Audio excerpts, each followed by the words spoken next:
any questions? Mr. President, thank you so much, Mr. President, and congratulations on being honored here, Mr. Let's Williams. keep the questions for them just for this, and then we can ask a couple later. Go ahead, Thank please. you, Mr. President. So thank you for doing this. First Good, of all, what do you hope young Americans in our country take away from this incredible young man's That's story? a great question. I mean, look, they're going to look up to Ryder.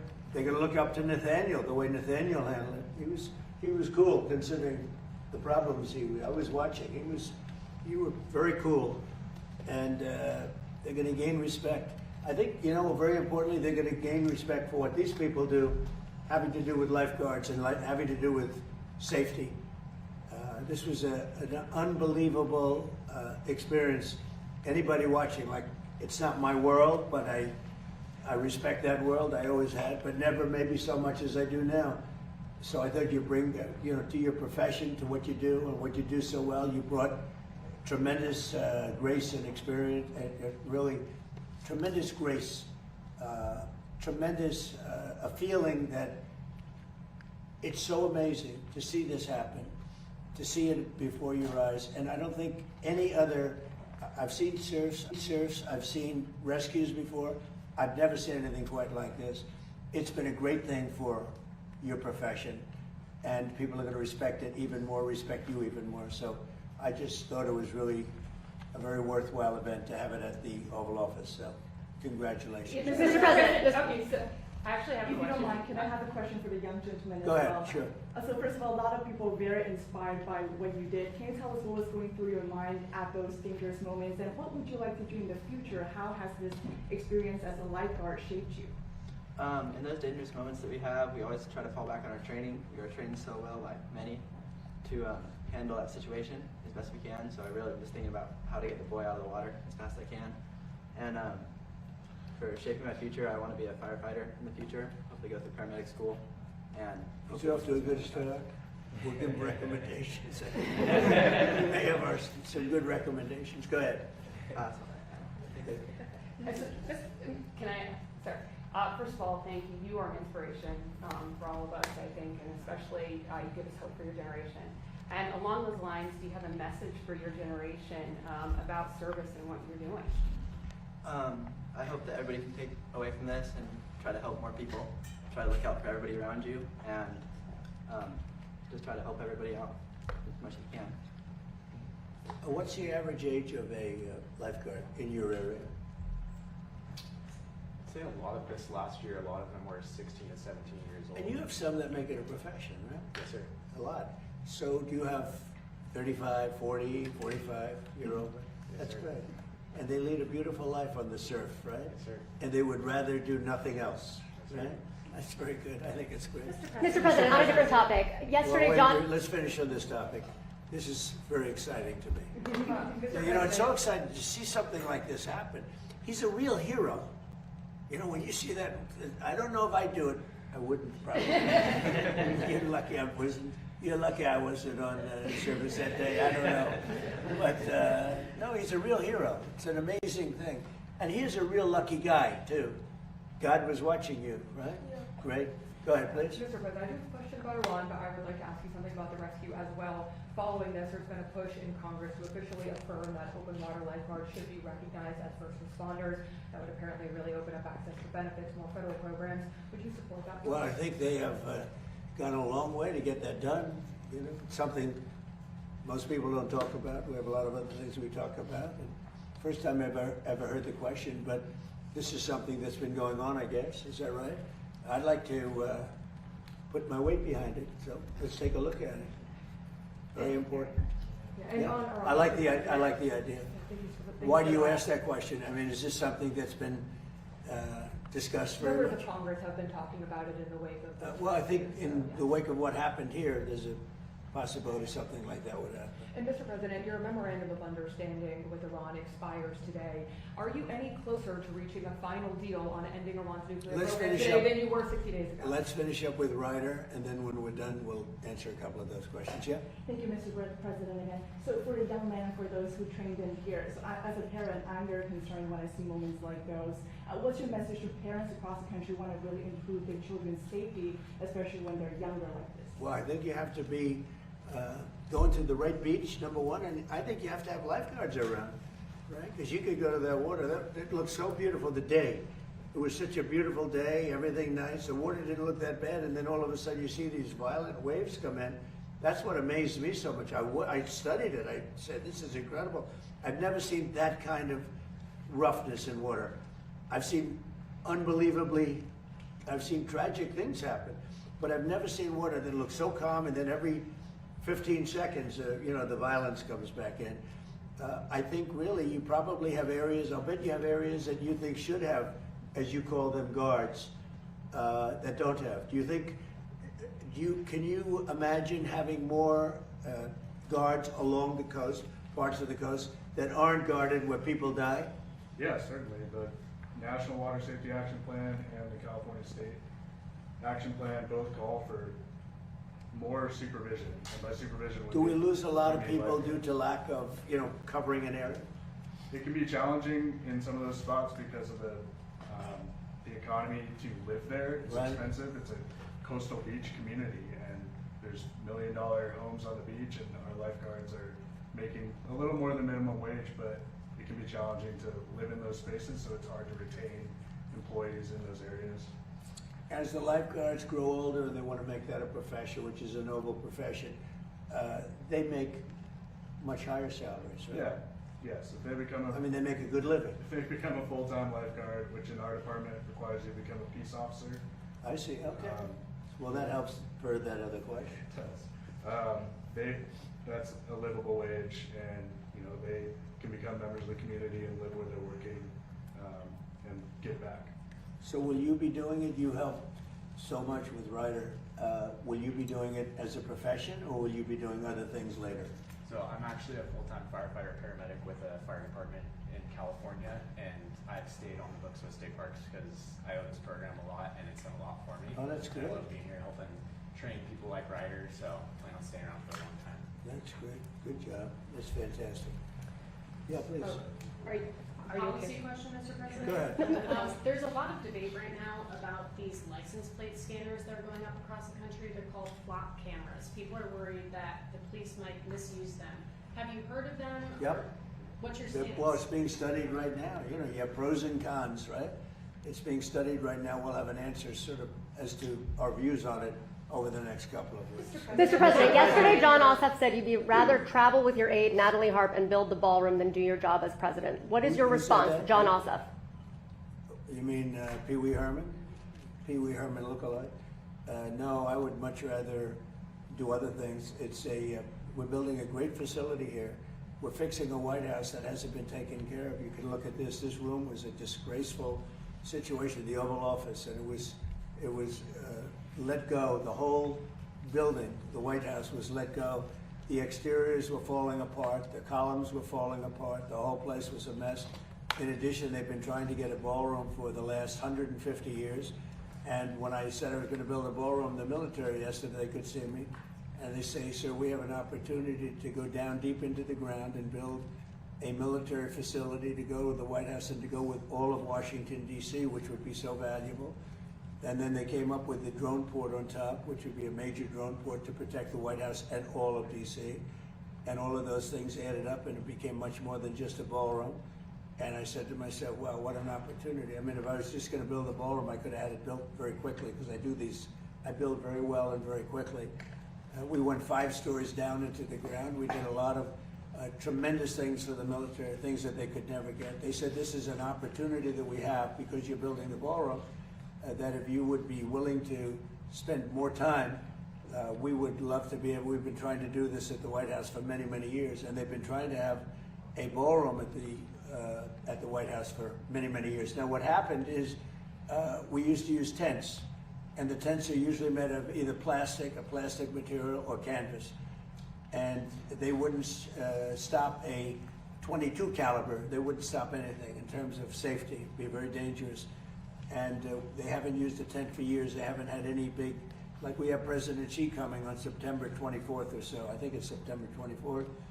And we'd love to have 2,000 people coming to dinner and celebrating a nice evening, et cetera, but we only have a room that's going to hold 89 people, and 89 people is not appropriate. So Maybe more importantly, it's totally secure with bulletproof windows, bulletproof sides.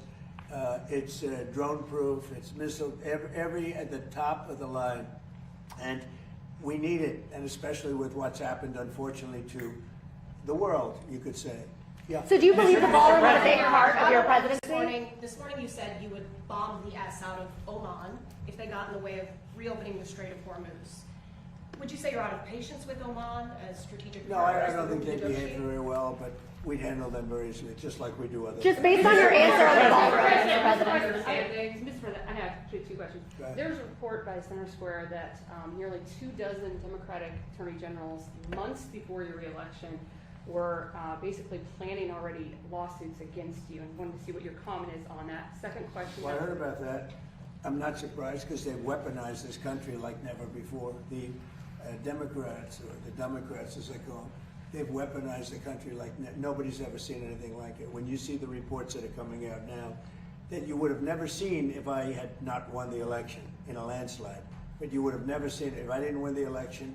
But the reports that you see coming out now and the kind of illegal activity that they used on the 2020 election and beyond is earth-shattering. These are very dishonest people, so I wouldn't be surprised to hear that. Mr. President, based on your answer, Mr. President. Sorry, this is on D.C. You have mentioned before, if the Democrats get in again, that they may eliminate and make D.C. a state. A while back, Senator Michael had floated an idea. It wouldn't be a state. It wouldn't be. I mean, if we're talking about us, we have, as you know, a very radically left person elected mayor, who I haven't met. I'm sure she's very nice, but very, very, very radical left. And we would have to federalize D.C. You know, we've made D.C. great. When I got here, it was a very dangerous capital. I would have said to Ryder, don't come, it's too dangerous. Now I can say you can walk down the street, you can grab Nathaniel and all your friends, you can walk in, you're going to be very safe. But if you were here a year and a half ago, the numbers were horrible.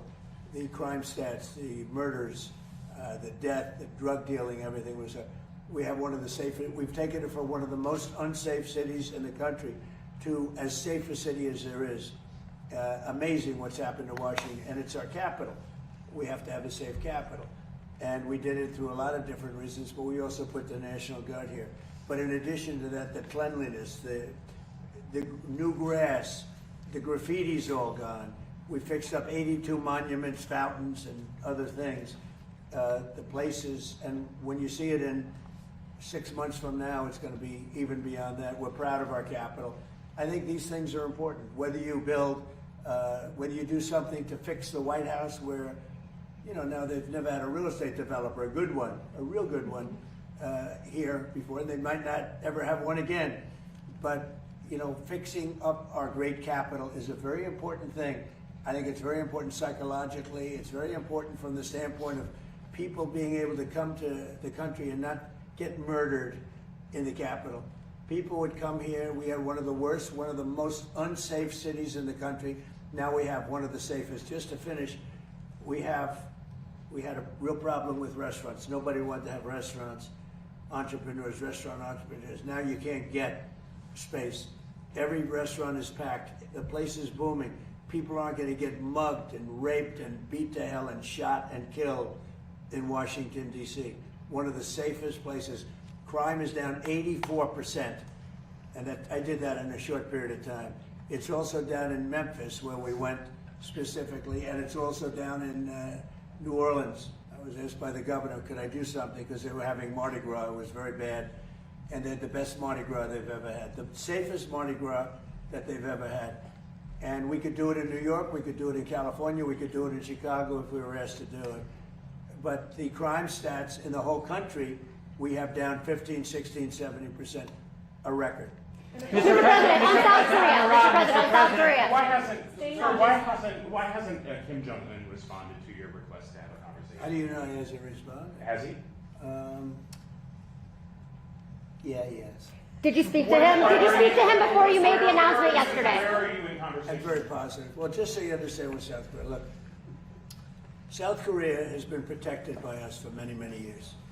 And during my first term, they agreed to pay close to $3 billion a year for protection, because we don't, you know, they essentially weren't bad.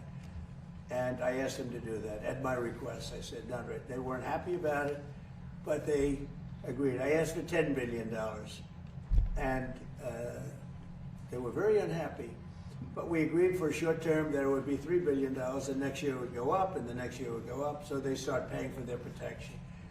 When the election was rigged and I ended up watching for 4 years and then coming back, I watched Biden rescind that $3 billion here for whatever reason. When I called recently, President of South Korea, who I like, I think he's very nice actually, but I called him, I said, would you like to give us a little hand? We don't need help with Iran, but if you'd like, give us a hand with Iran. He said, no thanks. And I said, wait a minute, we have 39,000 soldiers over there guarding you from Kim Jong-un, your next door neighbor, and you're not going to help us on a very easy military operation in Iran? That's strange. No, we'd rather not get involved. I say, well, why are we involved in helping you? So, and I want to help them, but you know, when you ask somebody, would you like to give us a hand, and they say, no thanks, and then we're guarding them from a country and paying ourselves billions of dollars, it's costing us billions and billions of dollars to protect not only them, but other countries. Look at NATO. We spend hundreds of billions of dollars protecting Europe from Russia. Hundreds of billions, mostly from Russia, but from other things too. And then they say, well, they don't want to get involved with guarding the strait where they get most of their oil. They get 50% of their oil, and they don't want to get involved. Why are we doing it? So all I want is fairness. And South Korea, I get along with them very well, but they were paying $3 billion a year, and then they convinced Biden that I was probably a bad person and they shouldn't, and he immediately rescinded that order. So we were getting paid. We would have been getting paid a lot more, but we can't go around and protect all of these countries, especially when they're not there to help us. Did you speak to Kim Jong-un? Did you speak to Kim Jong-un? On the expiration of the memorandum of understanding, are you any closer today to reaching a final deal to end Iran's nuclear program? Well, they want to make a deal, but they're not going to make the kind of a deal that I feel is necessary. Look, we're in there for one reason.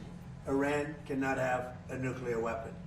You understand that? Iran cannot have a nuclear weapon, and they won't have a nuclear weapon. And right now, them building one after what we did previously with the B-2 bombers, it could be a long time behalf. But Iran cannot have, it's very simple, they can't have a nuclear weapon. Mr. President, on South Korea.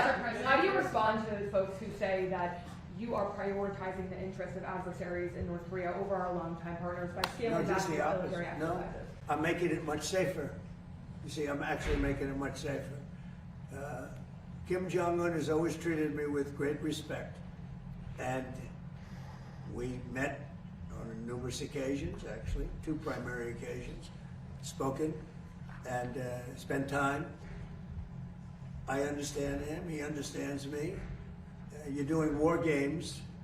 I get along with him. You know, he didn't like Biden, he didn't like Obama, he didn't like anybody. But I get along with him very well. No, what I'm doing is making things safer. Did he ask you specifically to scale back on those? Quiet. You're very disrespectful in front of this young man. Okay? Don't you find her disrespectful? He understands. Quiet. Who are you with? I'm with CNN. Fake news. I just wanted to follow up on the South Korea question. You're a loud, boisterous person. You're fake news. I was trying to find out if you had been talking to Kim Jong-un, if he had asked you to scale back on those military exercises. Mr. President, is there enough food on the USS Lincoln? Yeah, it is. That was a CNN fake report. The Lincoln has been out there for a period of time, good period of time, but over the years we've had them out there much longer. I was at a group meeting, and an admiral came up to see me over the weekend, and it was at a big group, and he happened to be an admiral retired. He said, I've been on ships that are out there much longer than that, sir, and I know people on the Lincoln, they say it's beautifully maintained and beautifully taken care of. And other people went out and they found out to be true. It was fake news reporting from CNN. Mr. President, There's a report that a senior intelligence official with the CCP just bought a historical building overlooking the White House. Have you heard about this? No, I haven't heard that? Mr. President. Mr. President, yes, Mr. President. Mr. President. Yeah, go ahead, behind you, Okay. The British Prime Minister recently reportedly sent text to someone impersonating Susie Wiles. Are you concerned about his judgment or the state of communications between the two countries? No, but who happened? What happened? They sent text? Apparently the Prime Minister sent text to somebody impersonating Susie Wiles. And it was No, I'm sure that he had a miscommunication. Mr. President. He's the Prime Minister. Mr. President. You know, I spoke to him. We had a good conversation. A couple of them. We had a good conversation. One of the things he is going to do, I think he's going to open up the North Sea. That'll make UK pretty rich, I'll tell you. If he opened up the North Sea, now he's got an immigration problem and he has an energy problem. He would have solved one of his problems. That would be a big thing. That would make UK rich. If you open up the North Sea, it's one of the great finds anywhere in the world. And if they would open up the North Sea, UK would be rich again. Mr. President. Yes, Mr. President. Have the people Don't you find them nice? Huh? Nice people, right? Look at him. He's saying, We're not he's all saying, where do sharks. people like this come from? We're not all Your sharks. son is saying, where do people like this come from? Go ahead. The people who are opposing, Especially her. the people who are opposing the ballroom and challenging it, have they offered any sort of solution or sort of compromise, or do they just say there should be a hole there? The people that are opposing the ballroom are people that, in my opinion, are very disloyal to our country, very, very disloyal to our country. And I think we're doing very well. We're way ahead of schedule. We're under budget. It's going to be the most beautiful ballroom of its kind. You know, when I was in China, we went to the Great Hall of China. It was this big, beautiful building. And we don't have anything like that. And we have to have that. It's very important. But we also are getting tremendous military protection, drone protection. The building is drone-proof. It's missile-proof as much as something can be missile-proof. It's totally bulletproof. Any bullet, nothing can go through the windows. We have, you know, all top-of-the-line stuff. It's very safe. And you know, the one thing, it's not for me, because I'm going to be here a very short period of time when it's finished. If it finishes right on time, on budget, on time, I'll be there for 4, 5, 6 months. This is for future presidents. This isn't for me. This is for future presidents. And it's a gift. We're making a gift to our country, spending hundreds of millions of dollars to build a ballroom. And it's a gift from great patriots of this country. From, as an example, I mean, I'll give you names. I released some of the names. In fact, I wanted to put them out today, but we got a little busy. And this was, frankly, being with this group of people was very important to me. But we'll be putting them out, some of the people that contributed.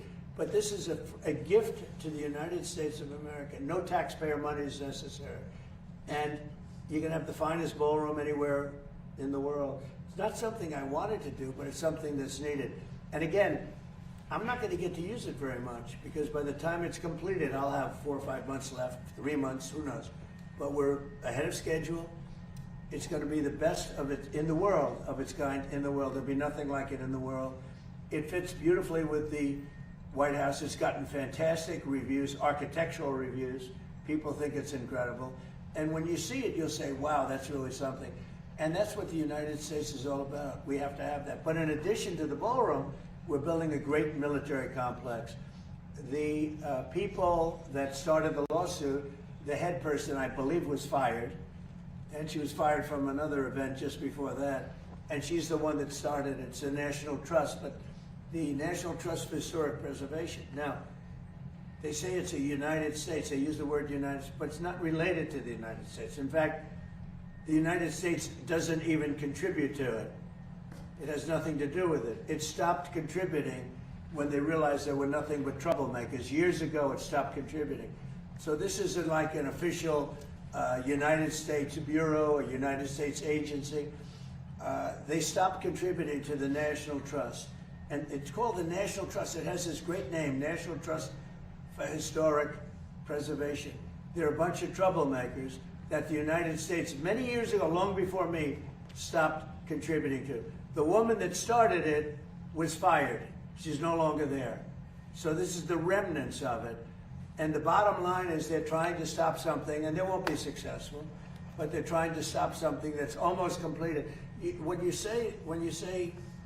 they brought a suit, why didn't they bring the suit a year before? Why did they bring the suit in the middle of construction when $400 million almost is spent on its construction? Why wouldn't they have started the suit a year early? Everybody knew it was going to be. It was no secret. Everybody knew that it was taking place. So they should have done that. But the National Trust is very disloyal to the country because they reveal things. You know, I said the problem with the suit, I told them this, is that we have many military things in this ballroom. And ideally, they shouldn't be revealed. But now they are revealed, so the world knows about it. That's okay. They shouldn't have done it. They're very disloyal. But I think we're doing really well. We're way ahead of schedule. And many presidents are going to use it for many years to come. The country will have one of the greatest gifts it's ever received. Mr. President, on the ballroom. Last week you said that you would soon declare the Strait of Hormuz to be a territory of the United States. Could you elaborate? Well, I just think it's a great idea. Yeah, I mean, we control it. We control it with the blockade. We have a blockade. We control it with the blockade. And I like the idea of declaring it a territory. When might you do that? We have total control over the strait. Now, they can be a nuisance. They can put a mine in the water, and people don't like having mines hit their billion-dollar ships, you know, et cetera. But the blockade has been very effective. And, you know, we're taking out, and now maybe that will stop, or maybe it'll open up even further, but we're taking out millions of barrels of oil a week. If you look at the kind of numbers that we're doing, the strait is open, and the oil prices are coming down, and they will continue to come down unless we decide to do something far more drastic than we're doing. Iran is in big trouble. They have 300% inflation. The country's a mess, and the military is totally defeated. Thank you very much. Mr. President,